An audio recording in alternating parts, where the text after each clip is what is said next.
Hi, welcome to week 3 of Political Ideologies. This week I have a two-part lecture for you. The first part picks up on speaking about the lives of the philosophers we'll be reading this week, Socrates, Plato, and Aristotle. And the second part of the lecture actually looks more specifically at the readings you'll be doing. This week, one from Plato's Republic and the other from Aristotle's Politics. As we know, Athens was conflicted during the 4th century BC. They faced many trials, wars, and trauma. But this exchange of goods and people through military exchange led to also the exchange of ideas. People began to question their faith due to the constant conflict, and they looked for rational explanations for what was going on in their lives rather than depending solely on the gods. This made the time ripe for the entrance of the field of political philosophy. As I mentioned last week, by 600 BC, pre-Socratic philosophers were debating and looking for rational explanations to explain a lot of phenomena. One of these was Pythagoras, who looked for mathematical explanations. Another was Hippocrates, who sought to explain medicine not by resorting to the gods, but by looking at science. Another key group of this time were the sophists. These were traveling teachers who were paid to teach Athenian youth, male youth, rhetoric and speech, so that they could more fully participate in the life of the polis, in political life. Sophists, rather than searching for the truth, were known for teaching their students to engage in logical arguments. This made people doubt the sophists and often look at them as people who taught people to speak in circles. Therefore, they got a relatively bad rap. After the sophists came Socrates, who many think is the wisest man of classical Greece, or the wisest man ever to have lived. He was known first and foremost for his love of philosophy, and second for his love of young men. In the lower right-hand corner, we see a painting by Jean-Louis Jerome of Socrates and his favorite young youth, Alcibiades. Here they're pictured in the salon of Aspasia, who we know is Pericles' girlfriend and may have actually written Pericles' funeral oration. Socrates was different than the sophists. Number one, he didn't take payment for his services. Instead, he'd engage in conversation with Athenian youth for free. We see a debate about taking payment in Chapter 1 of the Republic, which you read this week. Also, unlike the sophists, Socrates believed in searching for the truth. He didn't just teach students to argue, but he questioned them to figure out what is justice, what is courage, what is virtue. The way that he would do this is by engaging in a set of questions and answers. Once he'd find the answer to one question, he'd then ask another question, and so on and so on. This is known as the Socratic method, and it's the way many classes in law schools are taught today. Although Socrates was born in the time of Pericles in the golden age of democracy, he did not believe in a fully participatory democracy. He did not think all Athenians should have the right to vote. Instead, you should earn the right to vote through education and by engaging in philosophical thought. Many thought Socrates, therefore, was a snob. When Socrates was about 40, he was put on trial for preaching against the gods. At the age of 40, Socrates was placed on trial by a jury of his Athenian peers. Ultimately, he was sentenced to death to drink hemlock by a majority of 6 votes.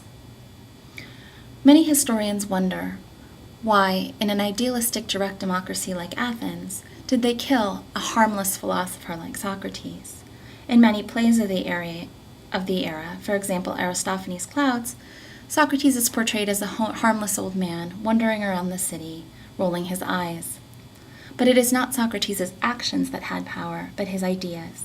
You'll recall from the previous lecture that during the early 400s BC, Sparta took over Athens and instilled an 8-month rule of the 30 tyrants. As part of this, Sparta reinstilled rule by the elites in Athens, did away with direct democracy, enslaved many Athenian citizens, and killed many others. While Socrates himself did not participate in the arrests or murders of any of his fellow citizens, in fact, disciples of Socrates, young men who had followed him around the city, were instrumental in this regime change from direct democracy, which you'll recall Socrates did not approve of, to an oligarchy, which constituted rule by the elites. Youth, in plays of this era, began to be described as Socratized. Socrates is known by many as the first martyr for free speech. He was given many opportunities during his trial to recant and to convince jurors that he was in fact harmless. However, he was reportedly argumentative and difficult. His students also had a boat waiting for him so he could escape, but Socrates allegedly refused. I.F. Stone notes that just as the cross was necessary for Jesus to become a martyr for religion, so hemlock was necessary for Socrates to become a martyr for free speech. A philosopher heavily influenced by Socrates was Plato, one of Socrates' students, and an attendee at his trial.